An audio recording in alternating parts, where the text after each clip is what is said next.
Hello, hope you are having wonderful day and welcome at another interview today with a very interesting lady. She's gonna introduce herself today, but if you don't know me yet, I'm Zuzana Mukumai Filipova from Intercultural Relationships, Celebrate Your Differences. And this is one of the many interviews I am going to be preparing for you to help you to have the relationship of your dreams. So hello, Kvieta. I'm so happy you accepted the invitation for the interview. And today we are going to talk about language differences in a relationship. So, welcome once more. And if you can introduce yourself and tell us a bit more about yourself. Hello, Zuzka. Thank you so much for inviting me. I'm really happy to be your guest. So, about me, I am Kvieta, and currently I teach Arabic. Mostly, I teach the Egyptian colloquial Arabic to ladies who have partners or husbands from Egypt or any other Arabic country. So something about myself, my background. I studied Arabic at university. That was 10 years ago. And since then, I worked on myself to really be able to speak the language that people speak. Because what we study at university is the language of books. But of course, people speak something else. So that is my focus right now. And that is what I also teach. So my focus and my also big hobby is the Egyptian spoken Arabic. Mm-hmm. And this is so interesting, and I'm sure it's not only me who is curious about your story. Like, why do you teach Arabic? Like, how did that all happen? It's interesting because the reason was not that I had a partner or that I fell in love. That was not the beginning of it. I actually was interested in Arabic long time ago when I was a child. I remember my mom told me once I was 5 years old, or even before school, I was drawing some lines and saying I'm writing in Arabic, which is funny because nobody from my family was interested in this topic. We never lived in any Arabic country, so it was just something from my imagination. And that was just fun, of course, when I was a little kid. But when I grew older, I started to think about the topic more seriously. I found the possibility of studying it at university, and I felt this is something for me. I felt this is what I want to do, and I went for it. So it was a big dream, which came true, which is nice. And this is so interesting because I have spoken with many women who live abroad, and many of them, they say, for example, I can remember at least two or three who said since they were small, they loved Africa and they ended up living Africa. Or recently, I spoke with one lady, she protects the turtles. And since she was small, she loved turtles and any animals with the home. So it's so interesting how You we come. see, Yeah. we actually create our reality with our thoughts. What we Yeah. think about and what we focus and what we put in our head as a dream, we are able to do it. It's amazing. Mhm. Yeah. And so let's dive in Hmm. our topic of today, and that's the language challenges intercultural couples can face. So, as a teacher of Arabic, and you mentioned it that you mostly work with women who have partner from Egypt or Yeah. other Arabic countries. So, what are the biggest challenges the multicultural couples face in terms of languages? Yeah. So, first of all, the biggest topic for couple from Czech Republic, one is from Czech Republic and the other one is from Egypt. And of course, in 99% of cases, it's the man who is Egyptian.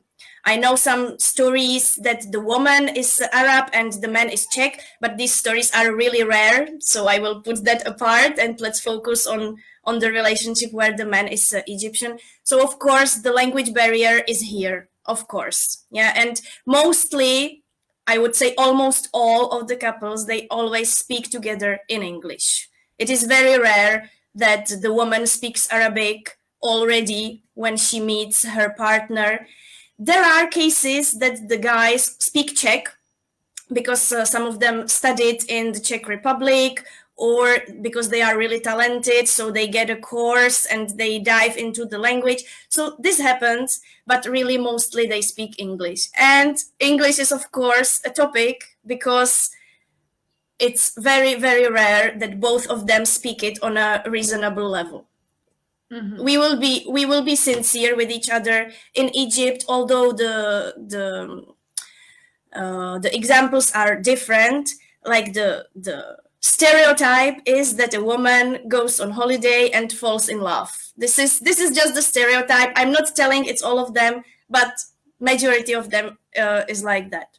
So who does she fall in love with? Usually somebody working in the tourism industry, right? So somebody from the hotel or around the travel agency. And these people, as I said, they might be really intelligent. They might be extremely talented for languages. You hear him speaking Czech, then he switches to Russian, to German. He just picks very quickly. But what does he pick? Only the sentences that he hears on a daily basis in his work. But when you go behind these topics and you really want to discuss more with your partner, then there is a problem. Yeah, and education is a problem in Egypt. I'm not telling that nobody speaks great English. This is not true. But many of the people who work in hotels, and so their educational background is just normal. They might have some secondary school, not even that. So the English language is very limited. And of course, to the Czech women as well. I'm not telling all of the Czech women speaks great English. So the communication stops after some normal, very common sentences. And when you want to go deeply into the relationship and discuss some more deep topics, then there is an issue, of course, of course. And yeah, so I understand, like when you want to really go deeper and have like more like deep or like detailed discussion, then it becomes a challenge. So on a practical level, like can you think of some examples the couples like face, like what kind of problems they have? I know many women who only started learning English because they fell in love.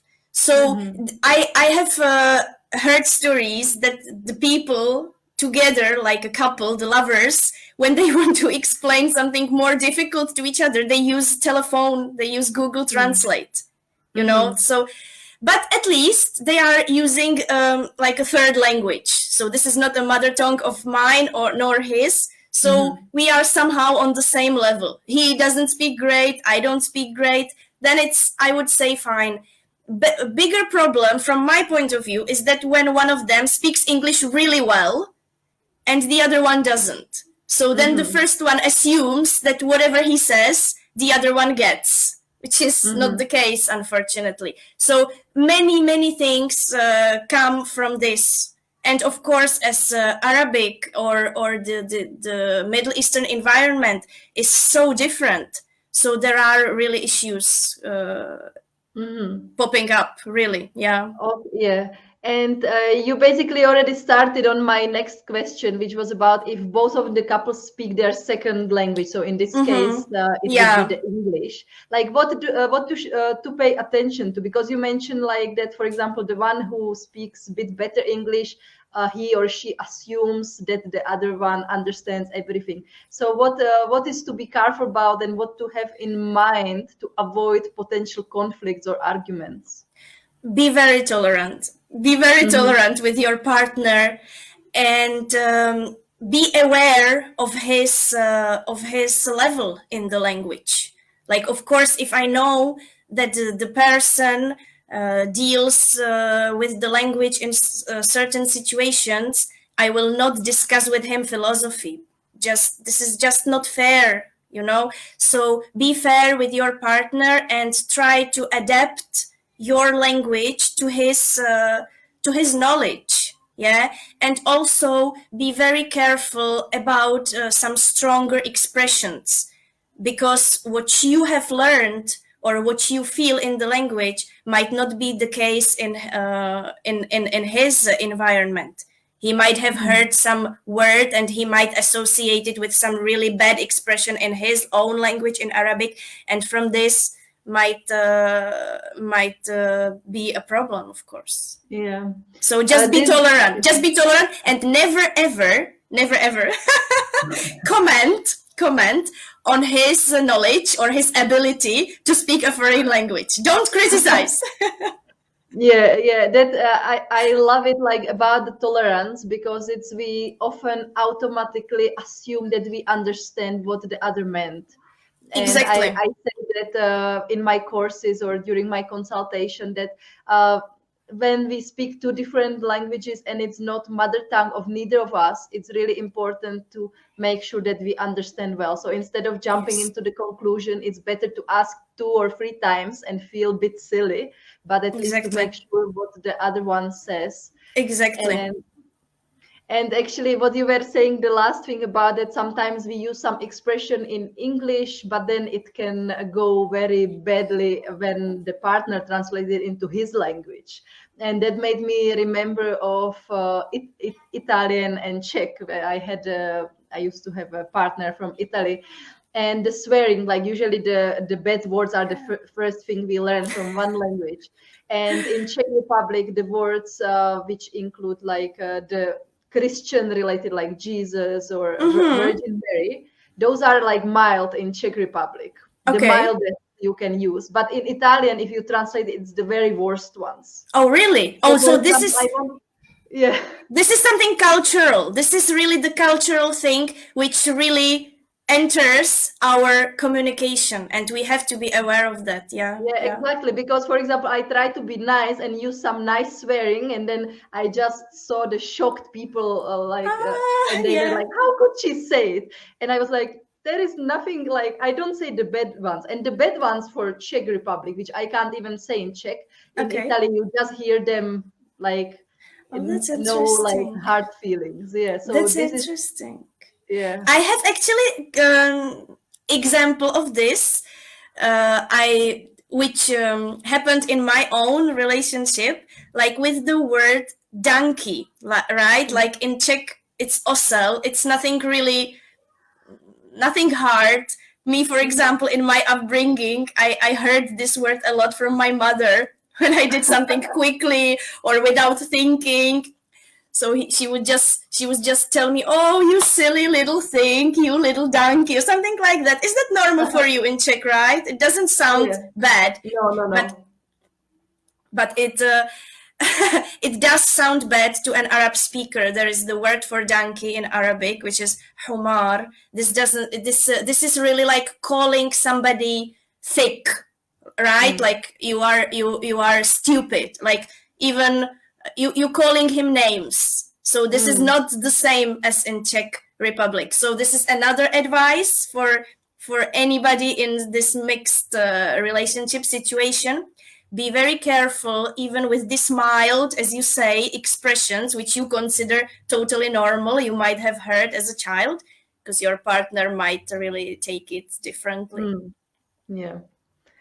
And you also touch the cases when one of the couples is actually using his or her mother tongue, and then the second one is using uh, her or his second Yeah, language. So when they yeah. speak. This is actually my case, so I can speak from my own experience. Uh, when I met my husband, I was already at the university. I was already studying. I was already interested, but of course, I was in the beginning. So we met in the Czech Republic, and he was also already studying. He was studying medicine in Czech, so his Czech was already good enough to communicate in any topic. So I, until now, me and my husband, we communicate in Czech. So this is my language, and for him, it's the second language. And I can tell you that even this case brings a lot of problems, because the one who speaks his language is always in advantageous position, right? I would mention when we argue. Yeah, it doesn't happen that much, but of course it happens. And when there is an argument, the one who speaks his language, he's just fast, the expressions come to him naturally, and he goes and goes and goes and goes, and the other one gets lost. Inevitably, he gets lost. And sometimes I get angry that, so why don't you react to what I said? Didn't you hear me? Yeah, but I want from him something that is not possible. I am in an advantageous position. There are, I would say that this situation, like opposite, is quite rare. Like if you speak, like a Czech woman speaks Arabic to the level that she only speaks Arabic with her partner, it might happen. I don't know anybody, but I also experienced this with a lot of friends I have in Egypt, and I can tell you that even though I think that my Arabic is good, when we get into some serious discussions or we might even like disagree with each other, I can feel the advantage he has. Like I understand, I try to follow, but it's not my language. So our opinions or how we express the opinions in the discussion will never be at the same level. The one who speaks his language will always be in an advantageous position. So again, we need a lot of tolerance, and don't let the emotion take you. Yeah, because when we are in full of emotions, we just start with our language and we go and go and go, and the other one gets lost. That's what happens. Normal. Yeah. I think this is actually great advice for any kind of relationship, not to let ourselves to overtake by emotions, even if we speak both the same language, because then we end up saying something we regret later on and we know it's not right. Exactly. So, and yeah, but it's hard. But it's hard. It's interesting how one can be having the advantage, especially in the arguments, that you just go, and then the other one gets lost. So, is there any tips from you, like how to argue fairly if one of the couple speaks his or her mother tongue and the other one the second language? This is easy to advise, but difficult to do, I would say, because really in an argument we just the emotion take us, but just take time to think. Don't try to interrupt. This is what we do when we argue in a foreign language, so we sometimes struggle to find a good expression. Then the other person is talking, but we, instead of focusing on what he's saying, we are just making up our mind how we would express ourselves, and that takes us away from listening to him.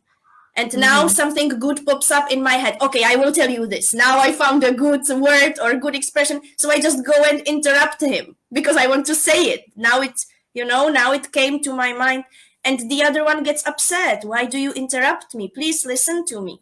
That's what happens with me and my husband. And I'm not talking about argument now. Now we are discussing. Let's say my opinion is different. He's trying to tell me something, but I can feel, even though his language is really, really good, his skills are really good, I can feel that when I'm speaking, he, instead of listening to me, he's just preparing what he will say, because again, it does not come naturally. It just can't. It's foreign language. So that's what upsets me also. Like he suddenly says something and interrupts me. I tell him, please don't interrupt me. Now I'm speaking. But when I'm in his shoes, when I discuss things in Arabic with somebody in Egypt, let's say, I actually do the same. Because to argue or to discuss naturally in a language that is not your mother tongue, it's almost impossible. You really want to express yourself, but you don't find the expressions very, very quickly. So then you tend to interrupt the other one when it comes to your mind. Don't do that, because that really upsets the other one. Yeah, even when we argue, we should listen to the other. Yeah. Yeah, because I wanted to say that ultimately all of us, what we want in the argument, actually, it's about, we want to be heard. We want to see that the other one is listening to our perspective. And it's not about him agreeing with us, but it's about listening. And acknowledging our perspective, and that's Yes. us feeling hurt. That I know myself, like what can drive me crazy with my husband is then when I'm trying to tell him something and he has this habit of saying, no, that's not true. So I tell him like how I see things, and he say me, no, you're lying to me. That's not, you're just trying to look good. And that can drive me crazy. So so at that point I just want him to listen and say, okay, I hear you, even if I don't agree, I hear you. But telling me that like it's not true and I'm just making it up, that can drive me crazy. Yeah, I totally, I can relate totally. Yeah, yeah. And what really upsets me in any discussion is that when the other part reacts, but actually says what is on his mind and does not really react to what I said. Mm, So everyone is just keeping his positions and don't want to adapt to the opinion of the other one. mhm, And this also happens when you discuss in a language that is not yours. You just made up your mind what you want to say and you just repeat it, but you do not adapt your thoughts or your points of view to the saying of the other. Yeah, so this is also mm. a challenge. Yeah. Yeah. Yeah, I would say a part of the listening, what we need in the arguments is empathy for the other one. And this is something like I do in my positive intelligence programs, because in the arguments, like we are like two separate units and each of them is trying to kind of win the argument. And Yeah. we often forget like to try to understand what is the other one feeling. And if we Right. go deeper and deeper, we often find we have maybe similar objective, but each of us has a different way how to arrive at it, and that's why the argument happens. Right. So I would say listening and empathy is the key for like arguing in a good way, because I don't think relationship without arguments can exist. It's all normal. Absolutely We all not. argue. Yeah. Yeah. Yeah. Yeah. And you shared like lots of your wisdom already, like what to do, like how to avoid misunderstandings stemming from two different languages. Can you think of some other tips, something we should pay attention to? I can give you example from my field, yeah, from the Arabic environment. That is for an advice for any woman dating or married to an Arab partner. Bear in mind that they are from a completely different culture. This might seem obvious.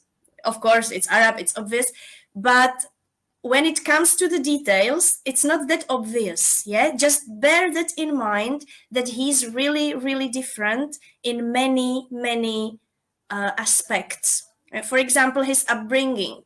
It is very, very common in Egypt. I would say in other Arabic countries too, but the environment I'm most familiar with is Egypt, that the guys are spoiled. Like they are spoiled by their moms, by their relatives. The boy child is like, oh, Habibi, how can I help you? What can I do for you? So these men, when they grow up, they are used to being spoken to very, very nicely, very nicely. So we, as women from Europe, sometimes do not feel that. Yeah, we are used to speaking normally with men. We don't mean it badly, but we just speak it normally. And if he does something we consider weird or not good, we just say it, and our expressions might be strong. An Arab gets upset. I mean, really upset, because he's originally used to being spoiled and he expects this from his wife. Whatever happens, speak nice to your man, however you are mad at the moment. Yeah, and this really applies to Egyptians especially. Of course, this will differ from personality to personality. I'm not telling it like 100%, but this is one of the points. Another point is the Arabic culture, how the person was brought up, what he saw in his life. is very, very reflected in his language, in the way he speaks. To give you an example, Arabic is very rich for expressions that are said in certain situations. Yeah, something happens and people say something like a phrase which doesn't really say anything. Yeah, it doesn't really give you any information, but it is just the general, I would say, politeness or general courtesy that I say these expressions, and Arabic is full of it. um, Arabs, even though you don't speak Arabic, they speak to you in English, they somehow translate these expressions into English because this is how they were brought up. This is, you are supposed to say this in this situation. They feel it as a necessity. And for you, it might be like, okay, why are you telling me this? And you just say, okay, thank you. And you don't know what to answer. So my advice is, for anyone in love with the partner from an Arabic country, go into his culture more. Try to understand why does he say certain things in certain situations, and also ask him what is appropriate answer for this, because all of these sentences have some appropriate answer, and it is expected. If you learn these things, then you become more in the culture. They will accept you more. You will accept them more. It helps you. And don't try to defend your positions. This will get you nowhere. You already fall in love with him. Okay, so please be aware it will not be smooth. This is just the reality. This is just true. So don't, defending your positions, like, why are they saying this? This sounds weird. We in Europe, we don't say that. This will take you nowhere. Just, I'm not telling leave everything what you do and be like him. No, but understand what do they say in certain situations, and try to be a little bit like them, because then you will be accepted. Yeah, you will be. And don't get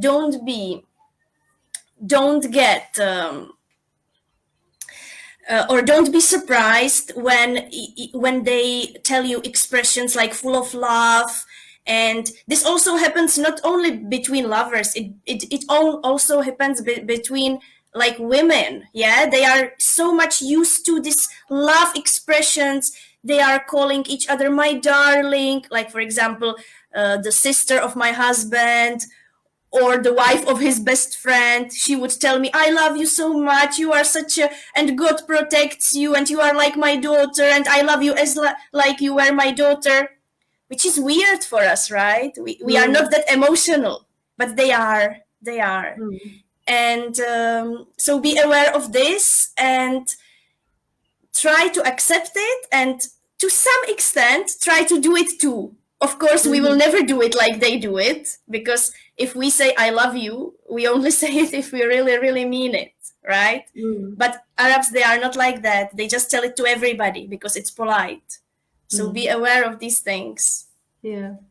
And this is so interesting. And I was, if you notice, I was smiling because I think like what you were saying, it can apply also to like other nations, and especially like also like if you go down in Africa, like here in Zambia, my husband is Zambian, and some things are just like very similar, like about like the expression of love, or calling you dear or love, like in first exaggerating time, right? Laugh, I was like, what's going on? Like, because in Czech we don't do it, and it's so strange, and so it's so important to understand these things. Right. Yeah, I totally agree. And I would say the more we go to the south or to the east, the more it happens, right? I would say that we in I would say Central Europe or maybe Western Europe, we do not express our emotions that much, or we only express it with our very closest ones. But if I like a friend, I would just tell him, oh, it was nice to talk to you, come again, and that's it, you know. I just told you I like you and I will be happy to see you again. but these expressions like "you are my sister" and or "I love you as if you were my child," this is very rare, I would say. Yeah. Yeah. Mm. And maybe it's something like we can also learn from, because I think as Czechs, as you said, we are quite maybe closed at this at the first. Hmm. And I also remember when I was shocked when my ex-partner took me to Italy, and then his mother, after one day, she was sitting on the couch next to me and she just hugged me. And I was Hmm. like, Hmm. oh my God, what's happening? Like, because in our family we never hug. So it's That reminds me of one very funny situation, which is actually opposite, yeah, about the hugging and touching. This is a no-no, yeah, in the Middle Eastern environment. You do mhm, not hug. You can shake hands if the family of your partner are not like very very traditional. Shaking hands is fine. This is like considered modern, and that's fine. But hugging, not mentioning kissing, this is something. This is just not done. You can kiss yeah, a girl, right? But you will not kiss your husband's brother or his yeah. friend, yeah. So that was a really really funny situation, which happened for the first time when my partner's parents came to my house and for the first time met my parents. So of course they knew each other from talking and so, but for the first time they saw each other, and the relationship or the feeling was already very nice. My mom likes them even though she doesn't speak the same language. I know they like her. So my mom it just didn't come to her mind that it is not appropriate. So she just hugged my partner's father for the first time they were introduced to each other. But she did it like from the genuine feelings, like she really wanted to say welcome, welcome to my house. You are most welcome, and I'm so happy to meet you. And she just hugged him. It was so funny because he just frozen, he was just like it took him by such a surprise. It was so unexpected, but the situation didn't get like it was bad, or they didn't let her feel she did something. But this was really funny, and we didn't prepare her for this. So this Mm, is also something from the culture, and also hugging and kissing. It's a part of communication. mm. So we have to know that this is not done. Mm. And I love that you said that you didn't prepare your mom for it. And this is something so important, like that we realize once we have a partner from different country, it's so important to understand like what's going on in their culture, what is like normal there. Because I often hear people saying this is normal, but normal is very relative. Yes, Something which is normal in Czech Republic is not normal in other countries. So we exactly. cannot compare. It's so important to understand. And I know of these examples we could talk for hours and hours, like how people hug or not hug, how what they say. Yeah. So maybe we should record also a second episode of this video, because I could think of other 10 examples of this kind of situation. But let's leave it here now. Right? Thank you so much. It was very interesting, and I believe Thank that you for many having women me. will find interesting examples and will get inspired how to avoid the language differences in their relationship. Uh, Thank you, Zuzka. It was nice. yeah. And as you said, you teach Arabic. So if somebody is watching and they want to learn Arabic, can you help them? Sure, absolutely, absolutely. I teach the language from the very beginning. So even if you are a complete beginner, you have no idea what is going on in the language, you can find my courses, which where I start from beginning, and I teach the colloquial, the spoken language. So of course, I can teach also standard Arabic, but from experience, I know that people just want to communicate. So this is what I do. Okay, so I will put the link for your website or That for the would be courses nice. under the video, so the Great. women can find you. Okay. And thank you so much for sharing all this wonderful wisdom. It was really interesting, and I think we really should do a second episode of this interview. Thank you so much. I will be happy. Yeah, so thank you everybody for watching. If you have any questions, you can put them in the comments, and me or Kvieta, we will get back to you. And if you have partner from abroad and you want to have the relationship of your dreams, feel free to grab my free training video on how to avoid the three biggest mistakes in the relationship. And you can also watch other videos in this channel, and I am here for you. So if there is something you would love to hear about, just let me know in the comments. So have a great day, and see you soon.